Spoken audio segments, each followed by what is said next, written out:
C'est quand je parle de vibration, dans la parole, si tu sens la vibration, tu sens pas la vibration, je veux finalement juste te dire que tu sens qu'il y a de l'esprit derrière. Là où il y a des gens, tu sens pas qu'il y a de l'esprit derrière. C'est de la merde. C'est de la merde parce que ça dit rien, parce que ce n'est pas assez clair dans ce que je veux dire, et c'est pour ça qu'on pète les plombs, c'est pour ça qu'on s'énerve. C'est parce que ce qu'on dit, on sait que ça va pas être parfaitement compris, tellement le rapport avec certains individus, avec leur esprit, il est personnel, c'est-à-dire il appartient qu'à eux. Tellement le rapport il est unique. Et par personnel, je veux dire, il est unique. Bref, j'ai merveilleusement bien roulé là. C'est beaucoup trop pénible de ne pas être en mesure de parler de ce qu'on veut. C'est beaucoup trop pénible de devoir chercher une aiguille dans une botte de foin. Autrement dit, votre vibration créative qui correspond parfaitement à votre esprit et dans ce moment précis, c'est ça, c'est chercher une aiguille dans une botte de foin. C'est littéralement ça. Ça, vous avez une immensité du cosmos, vous avez une immensité de mémoire, où se sont emmagasinées toutes des couches de vibrations, et en plus qui se confondent avec celles des autres, parce que... Oh. Ok.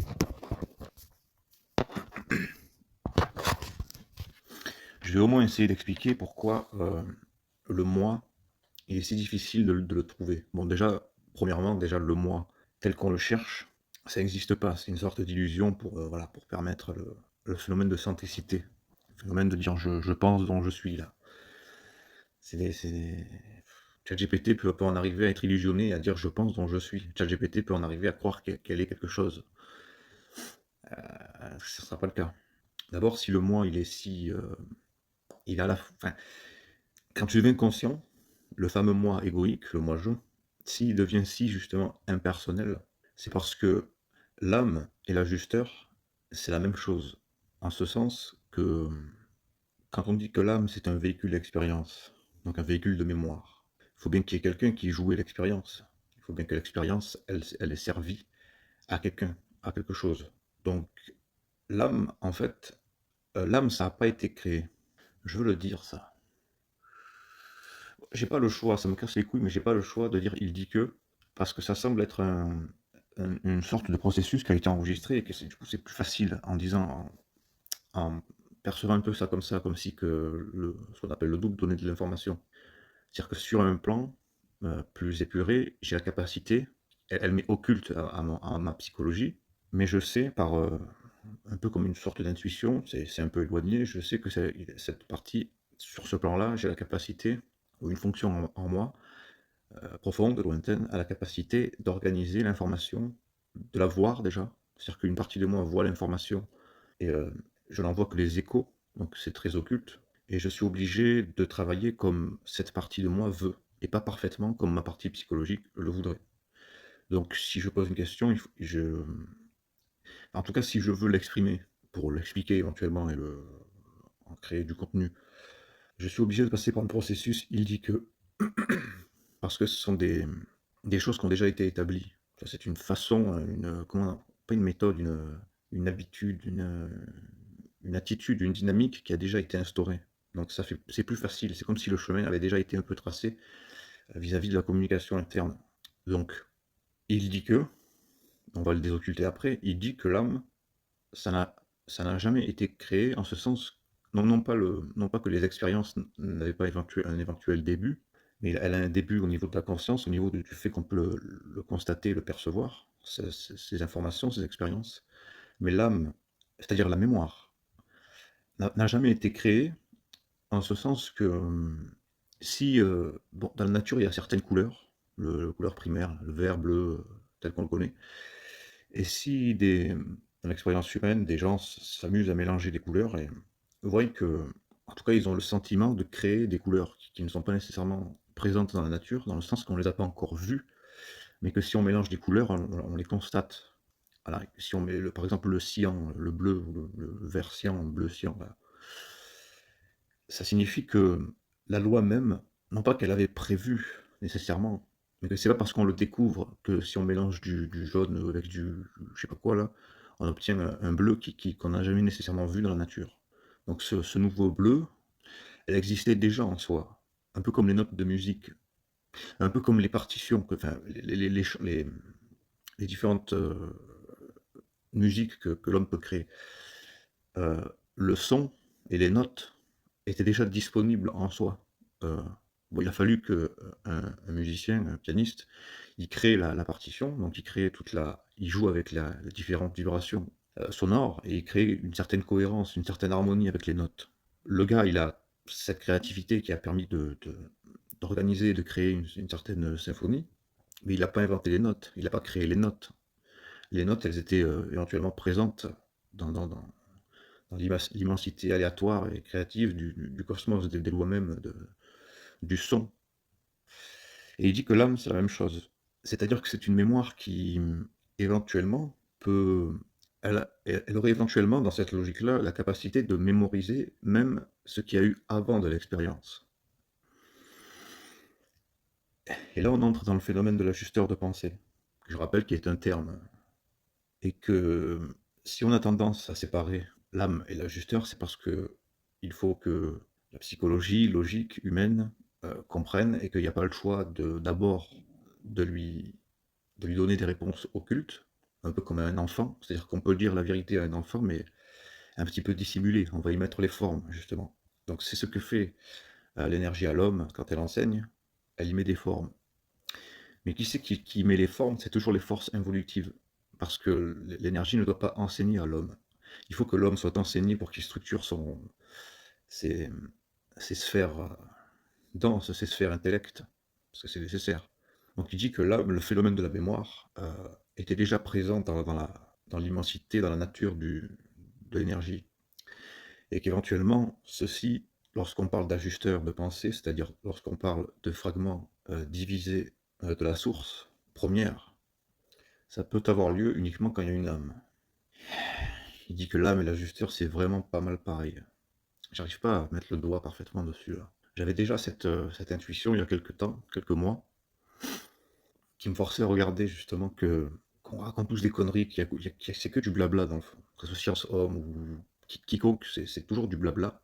Un blabla de merde qui est nécessaire parce que ça fait partie justement de l'ajustement entre ce qui est imparfait et qui tend vers un imperfectionnement. Donc c'est forcé qu'on nous ment, c'est forcé que c'est toujours occulte, c'est forcé qu'un jour on va dire quelque chose et que, non pas que ça va contredire, parce que quand le travail est bien fait, il n'y a pas de contradiction, c'est juste que c'est une vibration qui est différente. J'avais déjà l'intuition il y a quelques mois que l'âme et l'ajusteur c'était en lien, mais encore plus en lien que ce que laisse penser quand on dit qu'un ajusteur se lie avec une âme. C'est-à-dire qu'il observe une âme et éventuellement il fusionne, il décide de refusionner avec. Et là, ça re-insiste. C'est-à-dire que il suffisait juste de. J'aurais pu le dire avant que l'âme et l'ajusteur, c'est la même chose. L'ajusteur, c'est l'âme. Mais désolé si ça semble laborieux, c'est que je fais le travail et puis il faut être patient. Il dit que l'ajusteur, c'est l'essence du réel qu'il y a dans un individu. Il dit que l'âme s'est séparée de l'ajusteur, notamment vis-à-vis de la densification, le temps, la fameuse chute de la matière, le principe luciférien. Mais que il y a toujours une partie originelle de l'ajusteur qui demeure. Et éventuellement la bilocation ou le dédoublement de l'expérience que vivaient les ajusteurs créait justement cette séparation. C'est-à-dire que l'ajusteur pouvait demeurer, pouvait retourner au plan de la lumière pure, divine, mais que la mémoire de ces expériences chutait, elle se densifiait. Et si ce fameux moi réel qu'on sent, mais qu'on n'arrive jamais à saisir vraiment, c'est parce qu'un ajusteur peut utiliser des âmes qui ne font pas nécessairement partie de son expérience personnelle. Il n'y avait pas d'ajusteur personnalisé nécessairement au début.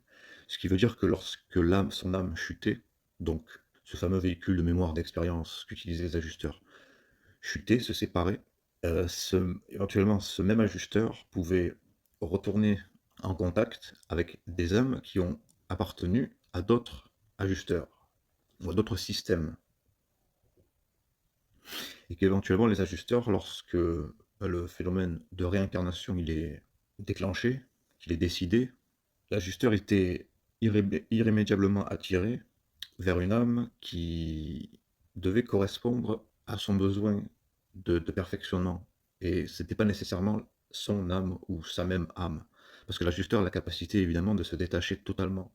En tout cas, la partie qui demeure toujours dans la lumière pouvait forcément se détacher systématiquement à volonté de n'importe quelle âme, de n'importe quel attachement, parce que c'est une partie qui reste toujours parfaite.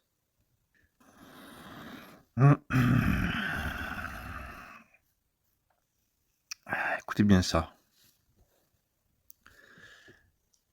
Et ça, c'est pour faciliter la compréhension, ce n'est pas, ça sera sûrement détruit ou ajusté par la suite.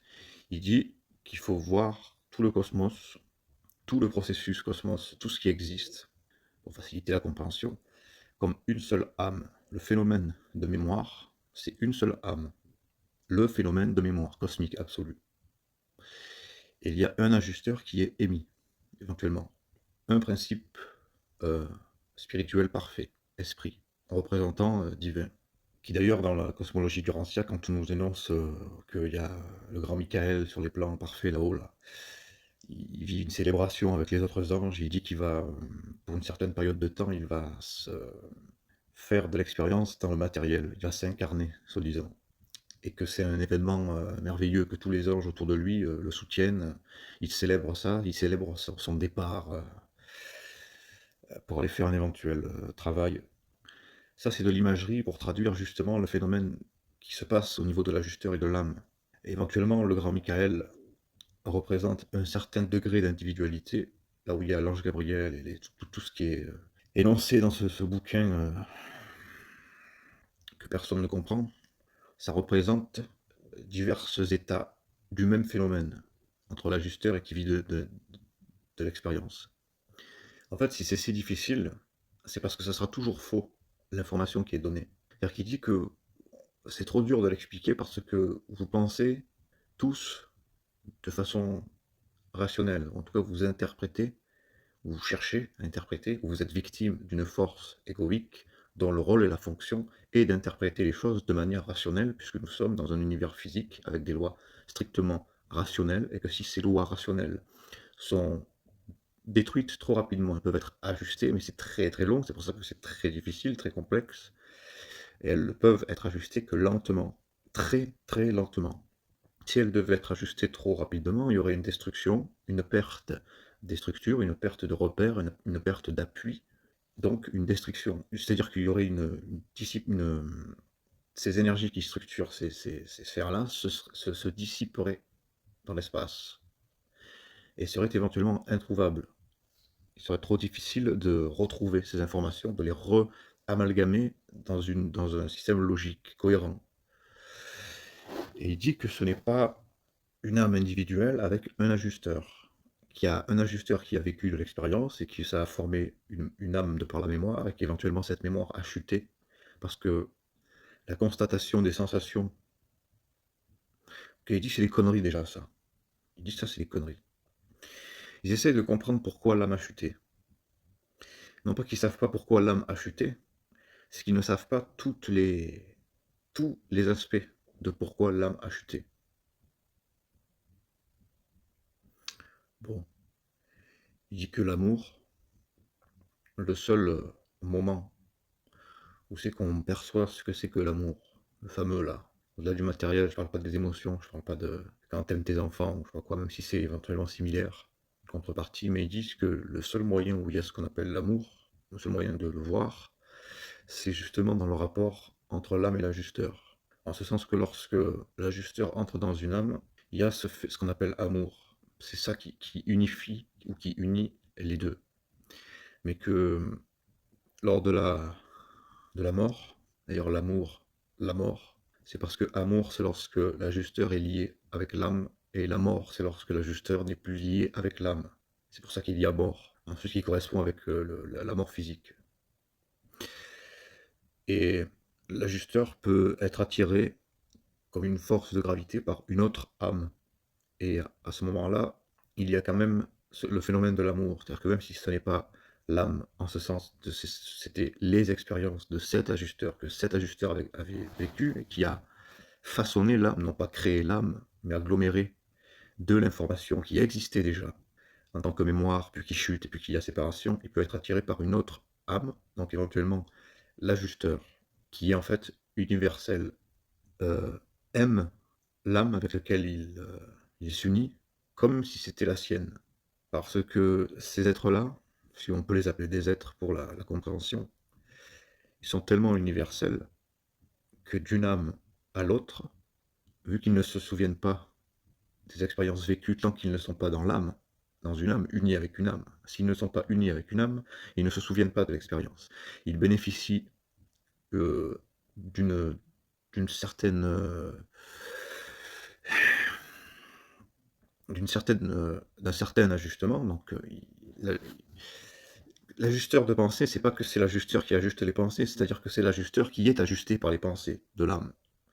Donc, même s'il perd totalement la mémoire due à la mort, la séparation de l'âme et de l'ajusteur, qui est en fait la même chose, c'est simplement la mémoire de l'ajusteur, qui a été ajustée et qui est en permanence ajustée en fonction de ses relations avec les âmes et ses expériences. Que, que quoi? Frère, dès que ça devient intéressant, j'ai oublié, je l'ai perdu. Putain, je vais couper, réécouter, parce que je commence à en avoir marre. Moi aussi, j'ai mes armes, j'ai mes méthodes, je vais écouter et reprendre. Les scientifiques, enfin les mathématiciens ont raison de parler, de parler Mais c'est terrible, pourquoi on me coupe systématiquement? C'est-à-dire que je vois des choses, je veux les parler, on ne veut pas que je les parle. Il y a une intention de m'empêcher de le parler. Je le sais, mais à un niveau où je le sais, c'est que de la même façon que je vais regarder mes doigts, de toute façon, même sans les regarder, je sais que j'ai 10 doigts dans la main, dans 2 mains. De la même façon que je regarde mes doigts, je les compte, et je sais que j'en ai 10, je résous, j'ai 10 doigts, point final. Mais je le sais selon des règles mathématiques et selon que 1 plus 1 plus 1 font bien 2, 3, 4, 5, 6, 7 jusqu'à 10. Donc selon des lois préétablies. Donc quand je dis que je le sais fort, c'est effectivement basé sur des lois établies. Ça veut dire que c'est pas contestable au niveau de ma volonté. Au niveau de ma volonté, tu n'es rien ni personne pour contester le fait que je sais absolument que des forces m'empêchent de parler systématiquement ce que je vois. Je vois des choses, mais il faut les mettre en forme. Je les vois, je vois loin, je vois précis. Et dès lors que je veux les mettre en forme, ça se casse la gueule. Comme quelqu'un qui se prépare et tout, qui descend les escaliers, puis la première marche, dès la première marche, il se pète la gueule. Il se ramasse comme une merde. Et ce parce que quelque chose me fait trébucher dès lors que je parle. Et ce quelque chose, c'est pas nécessairement les forces négatives involutives. C'est quelque chose qui me fait trébucher pour me protéger des forces négatives involutives. Pour me protéger, pour protéger le fait que j'enregistre l'audio. Parce que là, j'ai parlé pendant un certain temps, c'était agréable. Et puis j'ai décidé d'allumer l'audio, et c'est là que je me suis cassé la gueule, dans l'escalier. Systématiquement, j'ai appuyé sur l'audio, c'était de la merde. Et ça me fait aller autre part. Ce pour déconnecter l'ego, parce que j'ai le mental logique qui, quand on parle, on doit savoir ce qu'on va dire. Les intellectuels, les gens qui s'expriment, même pas les intellectuels, n'importe qui, quelqu'un qui travaille dans le domaine de, je sais pas moi, de la santé, qui explique son travail, il sait pertinemment où il va, et parce que ça doit être structuré. Là, ce que nous faisons, c'est déstructurer volontairement pour que le contrôle de ma parole soit pris par mes forces créatives, par les forces de la créativité, ou par les forces de ma volonté. C'est-à-dire que ce que je dis doit strictement être basé sur ma volonté. C'est-à-dire que l'origine de ce que je dis doit partir de la volonté, et non de ma volonté, et non d'autres, de volonté autre. Aucune volonté n'est bonne si ce n'est pas mienne, si ce n'est pas ma source créative. Donc il y a ce que l'on sait de façon logique parce que c'est basé sur des lois strictement mathématiques et rationnelles, donc 1 plus 1 ça fait 2, point final. Mais ça peut être sur le plan de la volonté, ben là je fais l'exercice, je joue avec les mots, mais je fais l'exercice que 1 plus 1 égale 2, ça me parle pas, j'en ai rien à foutre d'1 plus 1 égale 2. Si ça peut me servir, ta petite loi là, logique, si ça peut me servir dans la vie pour fonctionner à tel ou tel endroit, je vais l'utiliser. Mais si moi je te dis que la créativité qui passe, qui récupère ma parole, elle n'a pas envie que 1 plus 1 ça fait 2, que le ciel il est bleu, que quoi que ce soit, c'est parce que cette volonté a la capacité de changer les lois. Et qu'éventuellement, c'est le rôle des êtres conscients qui s'entendent sur un certain ordre. Comment doivent être les choses, comment doivent être les lois, et comment doivent être modifiées ces lois fondamentales de la création. Et qui est légitime de faire en sorte que ces lois soient établies pour une civilisation ou pour toutes les civilisations. Et c'est là que ce qu'on appelle le plan morantiel, je ne comprenais pas, mais Bernard de Montréal disait qu'il y a plusieurs plans morantiels. Je ne sais pas pourquoi j'ai le terme 60, Je sais pas si c'est lui, d'où ça sort, on s'en branle un petit peu, exactement combien il y en a, d'accord? Mais il y a plusieurs plans morantiels et chaque plan morantiel fait office de civilisations qui ont décidé que les lois fondamentales soient modifiées. C'est-à-dire que quand vous entrez dans un plan morantiel, vous entrez dans un plan où les lois ont été modifiées, ajustées, perfectionnées. Et je parle des lois fondamentales, de comment fonctionne l'évolution. C'est vraiment modifier des lois à leurs racines, vraiment profond, quoi. On modifie tout un cosmos, tout le fonctionnement d'un cosmos sur le plan morantiel. C'est pour ça qu'il y a plusieurs plans morantiels, c'est parce qu'il y a plusieurs sources d'ajusteurs de pensée qui n'ont pas nécessairement les mêmes buts, c'est-à-dire qu'ils n'ont pas nécessairement ne font pas nécessairement les mêmes choix, les mêmes décisions vis-à-vis de comment doivent fonctionner ces lois.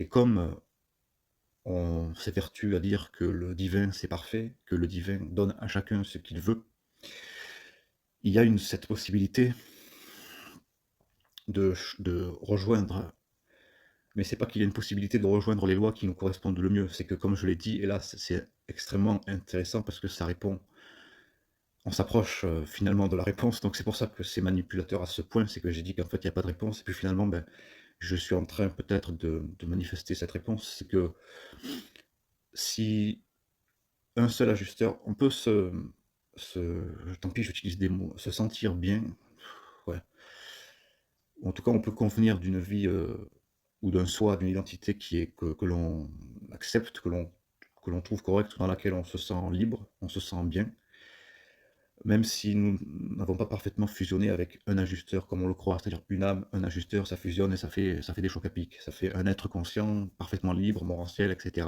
qui fait ce qu'il veut, bon.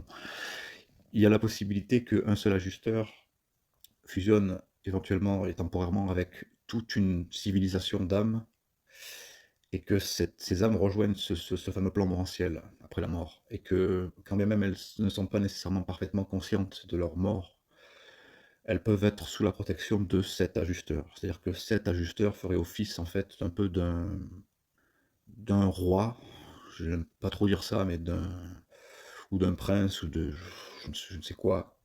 En tout cas d'une influence, ça c'est plus intéressant, d'une influence globale sur l'ensemble des âmes qui évoluent dans ce plan morantiel. Et quand nous sommes sur le plan matériel en sympathie vibratoire, quand nous sommes, on est un peu semblable, vous savez, c'est que nous sommes sous l'influence du même ajusteur. Et qu'éventuellement, parmi ces âmes, il y a des âmes qui seront de plus en plus proches de cet ajusteur, donc qui seront de plus en plus fusionnées avec ce même ajusteur, un seul unique ajusteur. C'était le cas de Bernard de Montréal, qui était lui très proche de l'ajusteur, et dont les gens qui avaient cette sympathie pour lui, bien qu'il y ait beaucoup de défauts, c'est pas parce que vous avez de la sympathie que il y a beaucoup de pièges, il faut se détacher éventuellement de certains mécanismes d'attachement. On dirait que ça ne veut rien dire ce que je dis, mais que on peut se reconnaître, beaucoup d'âmes peuvent se reconnaître sous l'influence de ce même ajusteur, et d'avoir une sympathie vibratoire avec cet ajusteur. Et qu'il ne faut pas nécessairement être déçu d'apprendre que l'identité propre, parfaite, où j'ai mon ajusteur, où je parle avec mon ajusteur, comme parce que ces fameux pièges-là que je dis, parce qu'il y a des parasites dans ce processus. Il y a une personne en ce moment, d'ailleurs, qui part en couille, une personne du Québec, qui tombe totalement qui est en train réellement de déchure, là, bon bref, j'ai pas envie de casser du sucre sur une personne. Ceux qui voient, ils voient, et ceux qui voient pas, ne voient pas, c'est pas grave, mais que il faut pas être déçu de ne pas être encore parfaitement fusionné là, parce que fusionner, il y a beaucoup de blabla dans ce que les gens racontent, de la fusion, etc. Donc, mais que je crois que le message qui veut passer, c'est que si vous avez cette sympathie vibratoire, vous êtes un petit peu sous la protection de ce même ajusteur, et que ce même ajusteur fait ce même travail pour tout le monde. C'est-à-dire que le travail qui a été fait avec des êtres qui ont un certain niveau de fusion, un certain niveau de réel sur le plan morantiel, le même travail s'effectue pour ces âmes-là qui sont plus en difficulté. Et qu'éventuellement, lorsque ces êtres seront de plus en plus conscients sur le plan morantiel, il faudra que le travail sera de plus en plus facile pour ces âmes, puisque le travail aura été fait, que des chemins auront été tracés, et que ça permet, en tout cas, même si ces âmes qui seront morantialisées seront toujours, finalement, sous un ajusteur, entre guillemets, un peu collectif, un peu global, c'est une influence, Je rappelle que c'est une influence.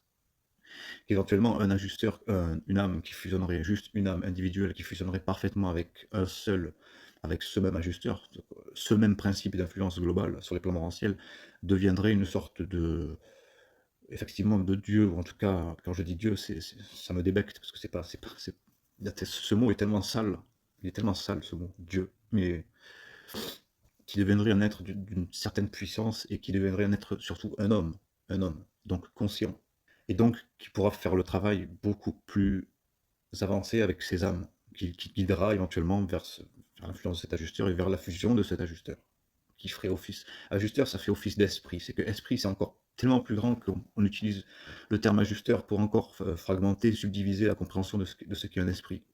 Et d'ailleurs, homme-esprit, c'est ce qu'on appelle la fameuse septième racine. Donc on en est loin et on n'a pas à s'occuper de ça, ce que c'est esprit ensuite. Mais en tout cas, je suis content d'avoir dit ces derniers mots là, finalement. Bref. Ouais. Voilà, j'aime bien quand on me dit des choses utiles. C'est que il faut pas croire que quand on dit qu'il faut abandonner le moi, donc aussi abandonner ce qui nous fait vibrer de manière positive et émotive. Vous savez, cette fameuse petite lumière qui n'est pas vraiment la lumière. C'est pas que c'est pas la lumière, c'est qu'elle ne se situe pas dans le bon plan. C'est-à-dire que cette beauté que vous pouvez avoir dans la, quand vous remerciez quelqu'un, quand vous avez de la gratitude, c'est ces fameuses choses-là qui sont belles, qui font de vous des êtres humains, des êtres de bonne volonté. Il faut pas croire que quand je suis sombre et que parfois je fais vibrer ça, je vais titiller, je vais faire comprendre que ça, il faut éventuellement l'abandonner, que ça va être détruit en vous, que ça va vous mettre à terre, à plat. Il faut pas croire que ça disparaît. C'est juste que c'est une très bonne, c'est la contrepartie du beau, de la lumière, du spirituel, si vous voulez. Mais c'est simplement que c'est amené à un niveau vibratoire qui est bas. Et lorsque ce niveau vibratoire il est bas, il est sous le joug et sous le contrôle de ces fameuses forces qui vont justement, qui ont réussi, ont parvenu à manigancer, manipuler cette beauté voilà, de l'esprit, de machin, pour la maintenir en fait. En fait, il leur donne une qualité vibratoire qui est à leur niveau. C'est pour ça qu'on peut, dans le processus, certains qui peuvent avoir envie de vomir quand ils entendent pourtant des bonnes choses, des gens qui sont de bonne volonté, voilà, qui ont de la gratitude, etc. Et que dans le processus, quand tu perçois où cette lumière doit être, non pas dans le principe émotionnel, elle doit monter, elle doit être dans un autre plan, cette lumière-là. Dans éventuellement dans ce qu'on appelle le double. Et qu'elle doit se situer dans un plan plus élevé. Donc elle disparaît pas quand on est écœuré de cette. On a même envie de vomir, de voir ce gnangnan émotionnel qui est pourtant bon, mais c'est qui se situe pas où il doit se situer. Et lorsqu'on est écœuré, c'est que on le détruit. Il y a cette phase, cette étape, si on veut, où elle doit écœurer. Il n'y a pas le choix, elle doit être écœurée pour être détruite, mais elle n'est pas réellement détruite, comme je l'avais déjà dit, sans trop savoir exactement précisément ce qui se passe. C'est que cette énergie, du coup, lorsque l'individu la détruit, entre guillemets, en fait, il s'en détache. Et lorsqu'il s'en détache, elle remonte naturellement, un peu comme il y a des lois naturelles qui font que l'énergie, enfin l'air chaud remonte. Tu sais, comment on appelle ça, enfin, des processus physiques un peu là, physique, mais au niveau des énergies. Elle fait son chemin. Une fois qu'elle est détachée, progressivement, ça prend le temps que ça prend, puis elle peut être ralentie, mais elle part dans certaines directions. Et c'est ensuite que voilà, cette lumière ne se sent plus au niveau de humain, c'est-à-dire au niveau émotion, au niveau ego, elle ne se sent plus, mais là, la démonstration que j'ai faite il y a quelques minutes, c'était pour montrer qu'elle est toujours là, seulement qu'elle se situe sur un plan supérieur. Ce plan supérieur, on ne l'a pas encore parfaitement atteint. C'est pas la peine de se questionner de quoi que ce soit. Mais c'est présent. Ce qu'on appelle le double, c'est comme un peu la mémoire qui retient, mais dans les plans de lumière, au lieu d'être dans les plans de l'astral. Donc il y a des gens qui ont parfaitement compris ça, que le double, c'était juste la partie de soi qui était libérée. Donc il y a la partie astrale, et au fur et à mesure, la partie astrale se libère par détachement, par écœurement, par la volonté, etc. Cette énergie est reconstituée du coup sur les plans du double, sur le plan éventuellement morantiel, et on vit un peu la phase la plus difficile finalement, parce que on n'a ni l'une ni l'autre. On se situe où on ne sent plus l'émotion au niveau astral, Donc on a l'impression d'être mort. D'ailleurs, nous sommes morts, mais là, on le sait qu'on est mort, tu vois. Et cette partie qui est éthérisée, qu'on ne voit pas encore, ou en tout cas, on en perçoit un petit peu des intuitions. Bon, on se fait piéger aussi parce qu'on veut l'interpréter, mais on a du mal à comprendre que ça s'interprète pas. Et que elle est là, cette lumière, et elle s'est un petit peu montrée, c'est simplement pour montrer qu'elle est là. C'est que elle descend s'il faut de temps en temps qu'elle descende un petit peu, et que pour peut-être aussi nous, nous soutenir, nous motiver, ouais, nous motiver à, bon, à continuer, ou en tout cas à supporter le processus, qui peut être encore long. On me dit que, bon, c'est pas on me dit que c'est moi qui le sais, et je sais que c'est ça, point final. Donc c'est pas qu'on me le dit. C'est que le travail que je fais actuellement, et que j'ai fait, je crois que ça va peut-être faire 2 ans et demi, 3 ans, je sais plus, il a ses défauts, il est très imparfait, mais il va servir à plus tard. C'est-à-dire que même des vidéos que j'ai fait il y a longtemps, que j'ai oublié, que tout le monde a oublié, il fallait que ça soit posé, et que ça crée, bon ça c'est indépendant de nous, on ne sait pas trop comment ça se passe, ça ne nous concerne pas, mais que ça a créé certaines petites brèches qui ont commencé à se créer, donc c'est des ajustements au niveau, bref, éthérique, tout ça dans des réseaux bref, évolutifs, et que par la suite, ça deviendra beaucoup plus clair et plus précis, plus centré sur ce qui est le plus important chez l'homme, chez l'humain.